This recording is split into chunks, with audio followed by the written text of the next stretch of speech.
kumusta na nga po ba itong mga subscriber kong nagagandahan? Nagugapuhan. Ayan. Sana ay pare-pareho tayong mga walang problema. Ayan. Bagamat ako siksik na siksik yung problema ko. Dahil sa kung hindi ko na malaman kung paano ko pa i-divide yung oras ko. At anyway, hindi na po problema yon dahil ang mahalaga, habang pinapanood nyo itong aking mga video, ay gumaganda, gumagwapo kayo. Ayan.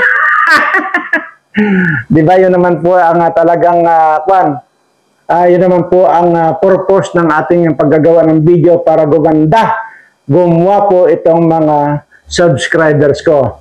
Ayan, anyway, hindi ko po alam kung itatopic ko itong mga politikong ito, pero nakakasawa na po eh.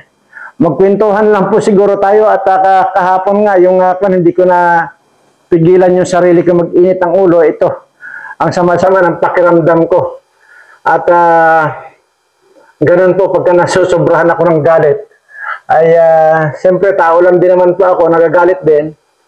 Dahil dito sa mga nakikita ko na mga problema dito sa bansa natin. At problema, siyempre, nitong ating mga kababayan. At siyempre, meron din pa kaunti, pahapyawan ko lang po ng kaunti para lang din po may kaalaman kayo. Doon po sa mga nakarating sa Las Vegas, Nevada. Diyan po sa Las Vegas. Di po ba? Doon po sa mga nakarating ha. Diyan po lahat yung mga mayayamang tao. Diyan yung mga mamahaling mga resort. Nandyan lahat yung mga casino. Nandyan lahat yung mga sikat na mga tao. At sa kabaliktaran nun, nandyan din lahat yung mga kasalanan. Kaya po tinawag yan na Sin City. Ayan. Ayan pong Las Vegas na yan. At dyan din po sa Las Vegas, nandyan din po yung MGM Grand na kung saan po dyan lumalaban ng suntukan si Manny Pacquiao. Ay napakasikat po yung Las Vegas na yan at pag makikita mo yung karangyaan ng mga tao nandyan ay ganun na lamang po. Pero, ayan, may pero tayo. Kung pumunta po kayo doon sa kabilang side naman po kayo pumunta ng Las Vegas, ay doon nyo naman po makikita yung mga taong walang mga bahay. Saan po sila natutulog kung walang bahay? Either kung meron silang sasakyan, sasakyan po sila natutulog. Pero yung walang-wala, nandiyan po mismo sa kalsada. At nagkukulumbot na lang sila ng kanilang mga kumot na makakapal. Diyan po. Nandiyan na rin po yung mga baliw. Kasi nga po, baliw po dahil sa droga. Ayan. So, nandiyan na po lahat. Makikita niyo po lahat dyan. At talagang nakakapangilabot at nung nandiyan ako, akala ako yung Las Vegas na yan, ganun kaganda. Talagang maganda. Pinakamaganda yan. At pumunta ka dyan, nandyan lahat yan. Kung gusto mong mag-aliw-aliw dyan sa mga magagandang chicks dyan, pwede. May nagbibinta dyan. At marami yan. Napakaraming mga hostess dyan. At talagang mararangya ang buhay ng nandyan. Pero sabi ko nga po, sa kabilang banda, pag inyong makita, mangingilabot kayo. Dahil talaga namang walang makain, nagkakalkal din sila ng basura para lang makakain. Yung iba may nagrarasyon na pero hindi sapat yung rasyon sa kanila. Kaya yun nga po, minsan napapaisip ako. At ngayon ko nare-realize kasi nung makita ko yung kalagayan nitong mga nandyan sa Las Vegas na talagang sobrang yayaman, pero pumunta ka dito sa kabilang banda, nandyan yung mga mahihirap na mga Amerikano. Ayan, at nakakapangilabot. At ngayon ko nare-realize na mas maganda na nga po dito sa atin dahil papaano, kahit na walang matirhan itong ating marami sa ating mga kababayan, at least may mga dampa-dampa sila. Pero dyan po sa Las Vegas, grabe po. Talagang sa kalsada, sa bangkita, kahit saan na lang po. Nandyan po, napakarami pong mahihirap dyan. Kaya po, minsan po ang pasok sa utak ko, na napakayayabang lang talaga itong mga Amerikano. Lalo na itong ulyani na si Biden na ito. Kaya si Biden at saka itong si Marcos, parang napipicture ko yung pagiging saltik at kaltog ditong dalawang presidenteng ito. Alam niyo ba kung bakit kung sabi ito? Kaya nga po, yan, nagyayabang itong si Biden na maglagay dito sa atin ng idka-idka na yan. Pagkadami-daming ma-idka, tutulong daw sa Pilipinas, pero hindi naman tumutulong. Gumagastos sila ng mga ganyan, pero hindi nila magastosan itong mga kababayan nila na walang makain at walang mga matulugan, walang mga bahay. See? At nakikita ko kaya di ano ba tawag doon, di may kaltog. Dapat itong si Biden na itong ulyani na ito, dapat yan, unahin mo muna yung mga kababayan mong iayos. Kaya marami po sa ating mga kababayan, akala nitong mga kababayan natin langit yung pagpunta sa Amerika. Bakit po, mayroon naman po talaga doon sa mga ganda, doon sa may mga trabaho. Bakit ba hindi? Pero doon nga po, sinabi ko na po sa inyo, diyan sa kabilang side ng Las Vegas niya, makikita nyo yung kahirapan at talagang hindi lang mahirap. At kung na lang po dyan, makikita nilang, kala nila natutulog na lang yung pala patay na. See, ganyan kahirap. Dahil po yan sa droga. O ngayon, hindi maasikaso ni Biden yan, bagkos magyabang na magyabang. Kagaya itong administration natin, di ba si Tambalos-Los, nagbigay ng $2 million sa Harvard University. Anong kinalaman natin sa Harvard University? Bakit kailangan mo magbigay ng $2 million? Anong kinalaman natin doon? Ay samantalang dito, napakarami natin mga kababayan dito ang hirap na hirap sa buhay, walang masaing. Yun po yung lagi ko sinasabi. Mukhang mag-iinit na naman yata ang ulo ko Sana wag, kasi sana wag. Dahil sa totoo lang po, kaya kung gano'n masyado ng nag-iinit ang ulo ko at iba ang pakiramdam ko. Sana wag mag-init ang ulo ko. Pero sige, maging mahinahon lang po muna tayo. Ayan po Ay kung yung $2 million,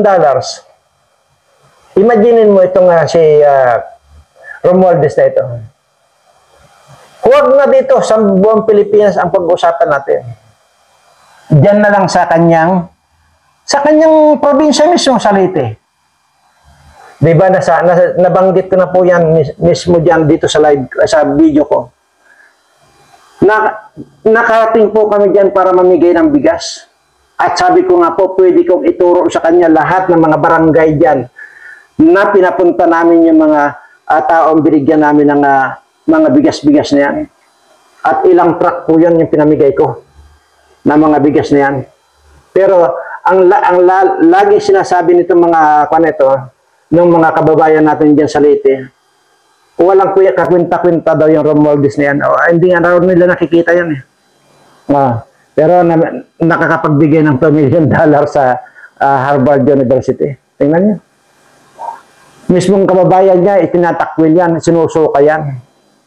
Kaya ang lakas po ng loob ko na magsabi, kasi nandito naman po kasi yung mga listahan ng mga barangay na mga pinuntahan ko. Pinuntahan ng team ko. Pinuntahan namin. Ayan. Magmula po dyan sa Tacloban, ilang barangay yan.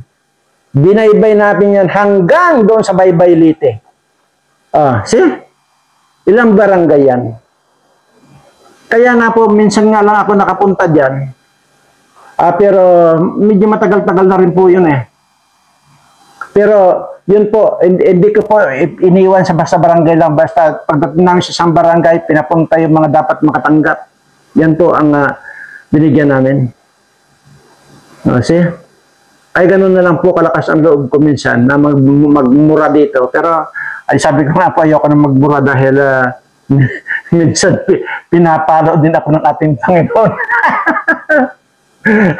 Pinapalo din po ako ng ating Panginoon, sa totoo lang. Pagka naman nasusobrahan ako ng mura. Sige, at daan-daan lang muna natin sa patawa-tawa kasi nga po, sabi ko nga, masama ang pakiramdam ko pagka umiinit ang ulo ko. Basta ang sa atin lang po dito, ay wala na po kayong maasahan. Wala na po kayong maasahan sa gobyernong ito na tulong para sa inyong mga mahihirap nating kababayan. Wala na po.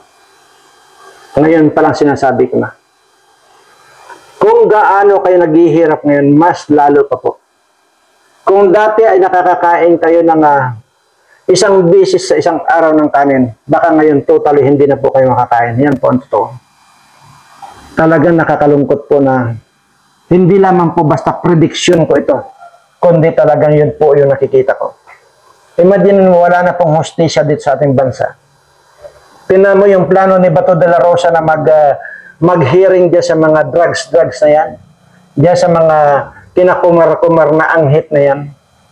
Hinarang ni Butod at nitong si Escudero. Yan. Yan yung Senate President. Hinarang. Ewan ko kung matutuloy pa. Wala na pong hostisya dito sa atin. At wala na rin po kayong maasahan. Kaya, ang mangyayari lang po nito, sabi ko nga, maswerte kayo yung mga iba. Maswerte itong mga viewers at mga nandito pa na mga subscriber ko dahil kahit pa paano nakakain pa po kayo. Pero kung inyo pong kung nakakasama lang po kayo dito sa aming iniikutan, ako po, Diyos ko, makakapagsabi kayo na kahit na isang bis lang kayo kumain, maswerte pa rin kayo kasi may isang bis pa. Pero ito pong mga iniikutan namin, totally wala na po. Wala nang maswerte sila din at kung nagkataon na pagpunta namin doon, ay tamang-tama na ubos na yung aming binigay. Ang malas po nila, pagka inabot po ng 2 o 3 araw kami hindi nakakapunta, wala po silang kinakain talaga kundi saging kamuti at kung ano-ano. So, yun po yung kwan ko dahil sobra na pong dumami talaga. Dumami po talaga yung naidagdag. At basta po itong sinasabi ko ay kung noon po na medyo talagang kapos na kapos kayo sa buhay, hindi po ba't magmula nung makilala ninyo itong Birana Live Studio TV ay kahit pa paano gumaan-gaan yung pamumuhay ninyo. At bakit ko nga po ba nasabi ito?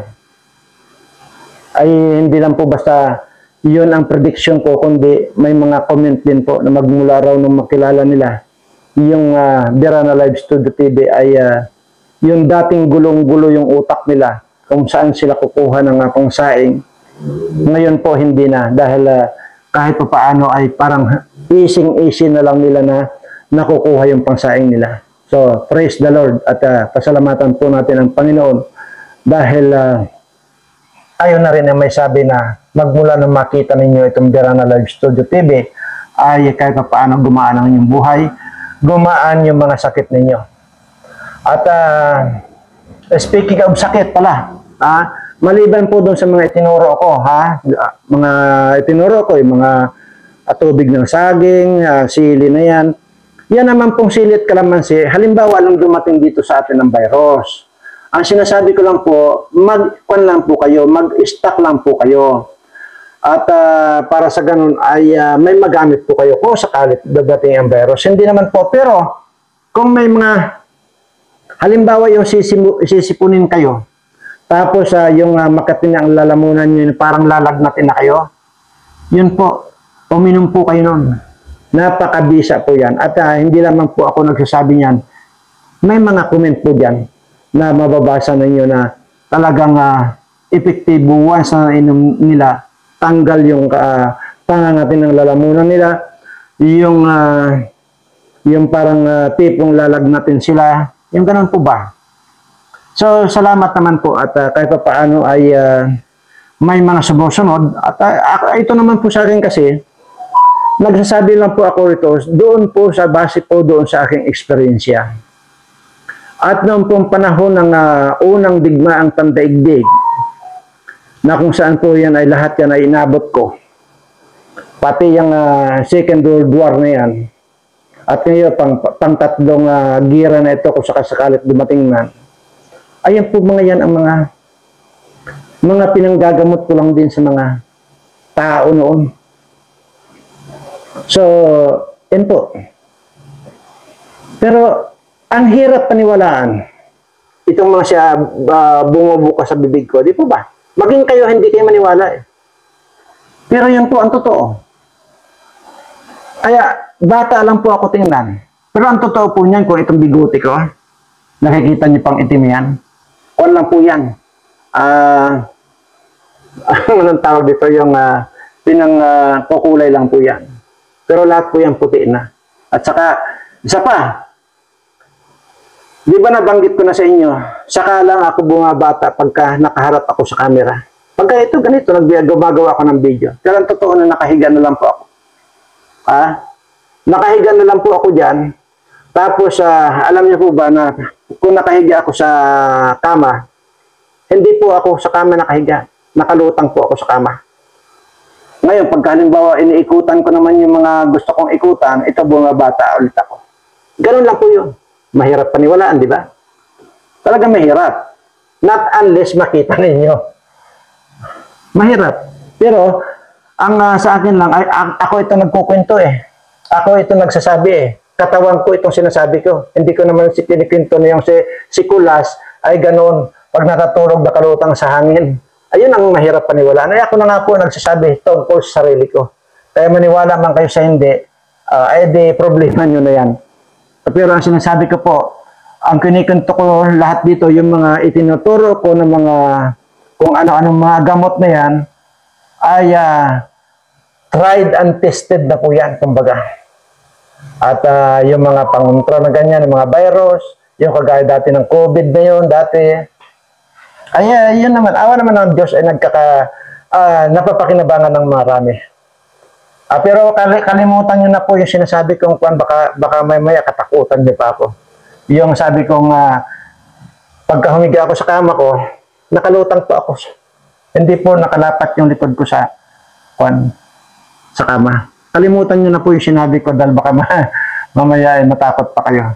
Pero kung yung gusto po, yung willing naman po makita ako ng ganun, ay hayaan po ninyo mag-i-schedule po tayo. Pagka hindi na po ako busy, mag-i-schedule po ako para makita niyo po yung kalagayan ko. At makita niyo yung totoong ako. Dahil po ito ngayong bata, ito, napakabata ako sa edad na 175 eh. Napakabata ako. Ay ngayon nga, December 27, birthday ko. 176 ko na. So, napakahirap paniwalaan. Di pa ba? Kaya nga po, pero ako nga nagkukwento eh. May mga time minsan, pagka halimbawa masyadong hindi na ako busy.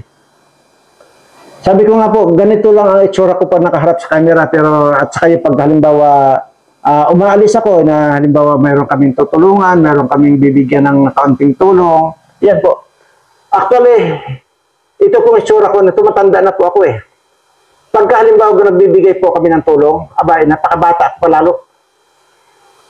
So, ibig sabihin, napakarami kong mukha, napakarami kong edad. O, kagaya ito, nakaharap ako rito. Ganito na mismo ang mukha ko, ganito mismo ang edad ko. Sa tansya ninyo, ilang taong ko na ba? Pero pag namimigay po kami ng tulong, abay, napakabata ko, parang lang. Parang ako na magsasabi, siguro parang mga 20 years old ko lang. Ganun po. Kaya marami yung minsan, pagsasabi na, bakit daw ako nakakagawa ng ganun? Sa edad kong 20 lang. At kasi talagang 20 yung mukha ko pagka nag-iikot kami. Ang bata ko po talaga, mas bata. Triple nakabata dito. Saka wala pang mga kanyan. Wala pang mga kulo-kulubot yan. Ngayon nga may mga kulo-kulubot na. Dahil problema ko rito sa mga gunggong ng mga bus step. Pero hindi ba, totoo po yan. Pag namimigay ako, mas bata pa po ako tingnan. Ayan. So, yan, nagkukwentuhan lang tayo. At, pero bago tayo mapahaba ng kwentuhan, maraming salamat po sa inyo talaga. Doon sa lalong mga nag-subscribe, sa mga bago nag-subscribe, maraming salamat po sa inyo. Sinasabi ko na po sa inyo, yan pong ginawa niyong pagsusubscribe sa Birana Live Studio TV. Hindi lang po kayo aani ng blessings ng Panginoon. Aani pa kayo ng kagandahang babae, kagandahang lalaki. Unti-unti po yan mararamdaman ninyo na gumaganda kayo, gumagwapo kayo. Tandaan nyo yan. Kasi hahabulin nyo ako. Hahabulin nyo ako eh. Kung halimbawa ngayon, ang edad ninyo halimbawa ay 60 years old or 70 years old. Ang hahabulin ninyo, yung mukha ko pagka nagbibigay kami ng konting tulong sa mga kababayan natin. Mas bata pa. Tingnan si Enrile.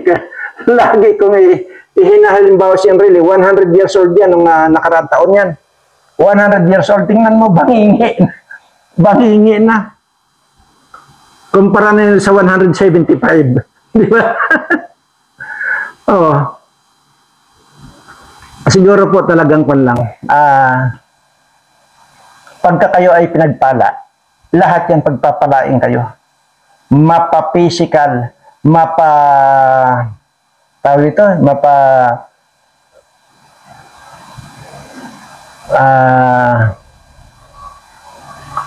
kabuhayan, hindi ko na alam eh. Ayan po lahat, babaguhin po lahat ng Panginoon. Basta pananampalataya, pagtitiwala na kayang-kaya kang baguhin ng ating Panginoon, yun ang panindigan mo at paniwalaan mo. Yan ang itatak mo sa puso mo, isipan mo, na mayroon tayong Panginoon na pwedeng magbago ng buhay mo, hindi lamang sa physical, kundi sa inyong mga kabuhayan. Ganun lamang po yun. Di ba? Sige, bago tayo mapalayo, tuloy lang po yung pagpapasubscribe ninyo at dahil kaunti na lang po yung ating hahabulin para maging 100K subscriber na po tayo. Ay, para mamakan na po natin, masimulan na rin po natin yung raffle natin. Na-excite din po ako dahil nga gusto ko na rin po ulit may makita nga mabago ang buhay dito sa mga subscriber ko. Pero lahat naman po kayo yan ay mababago. Ito nga lang, una-unahan nga lang. At mag-antay po yung hindi pa na nabibiyaan. Nandiyan lang po, stay lang po, paniwala lang po sa ating Panginoon na mabago rin ang buhay nyo sa mga susunod na araw. Ayan po, ganun lang. At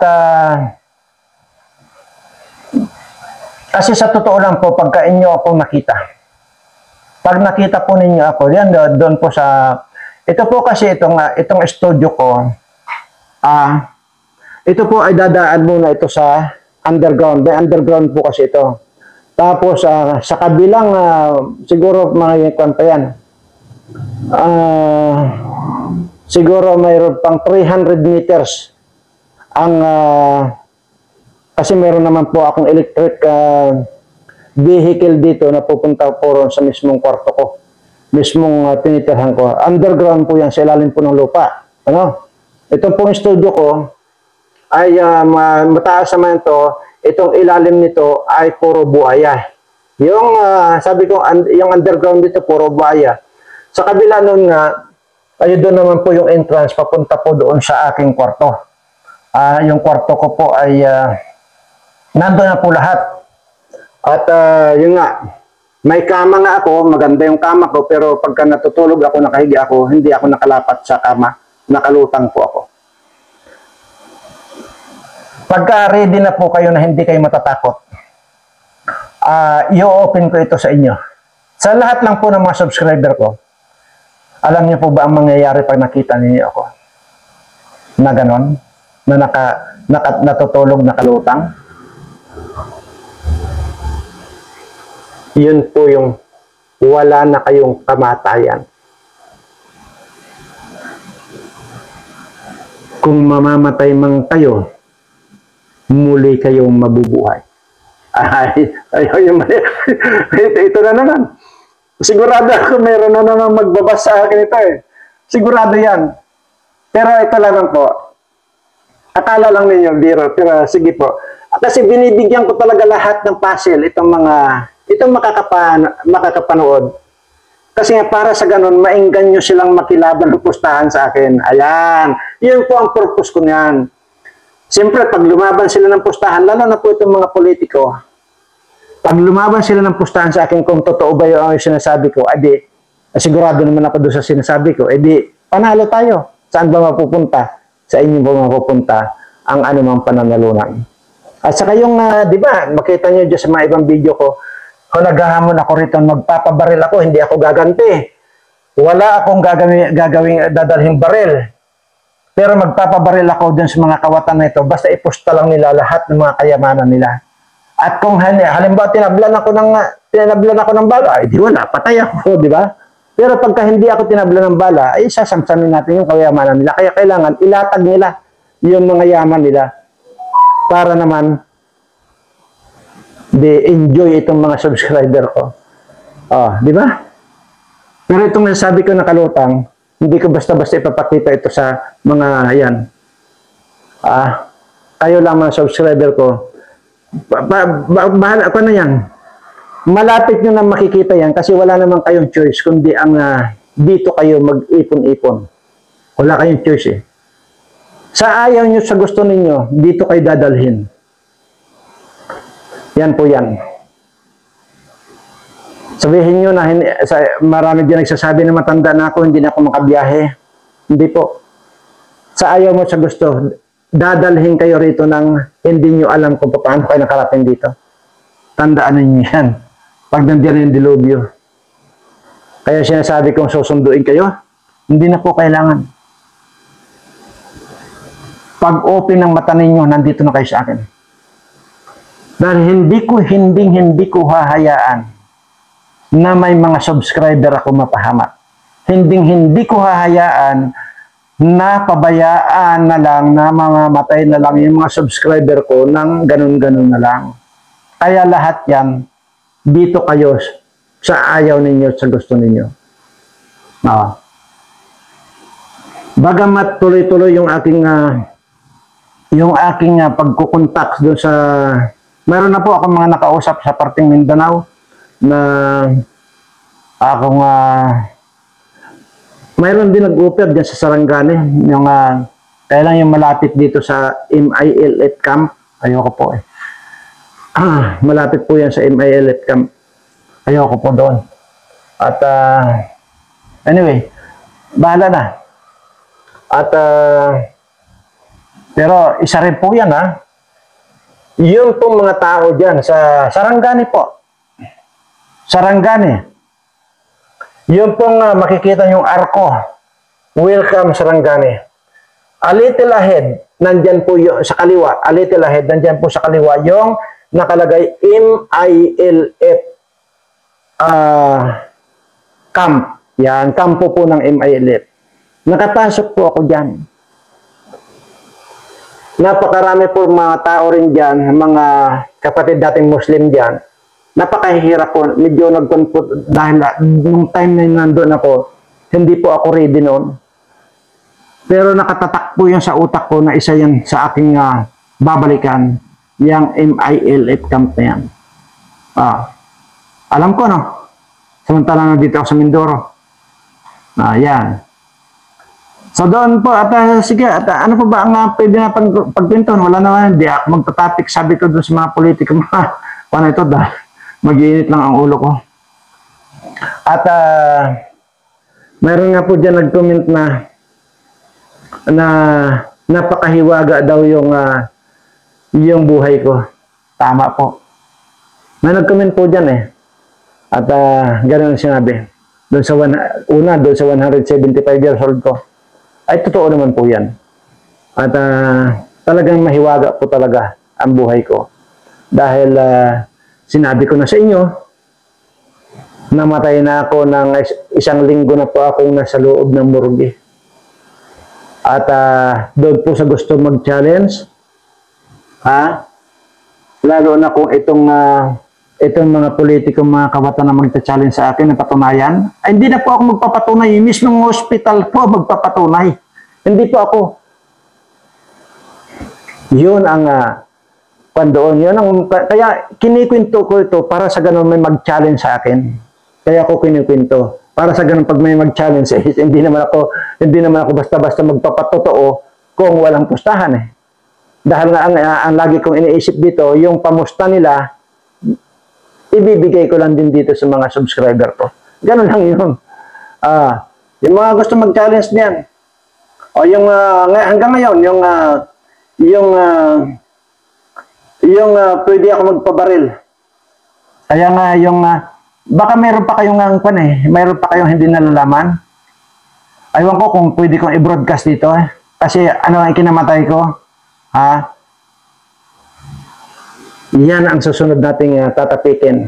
At itong dito sa likod ng ulo ko, kung ano yan nandyan, yan ang susunod nating tatapikin. At yung ito mismong likod ko, kung ano ang makikita nyo dyan, yan ang susunod kong tatapikin. Sige, maraming salamat po sa inyo. At muli ko pong itinataas ang aking mga kamay sa lahat po na may mga sakit, kung mga subscribers, may mga problema sa buhay. Sana Panginoon ay pagalingin mo na po sila ngayon mismo sa ngalan po ng ating Panginoong Hesus. Maraming salamat po at mahal na mahal ko po kayong lahat.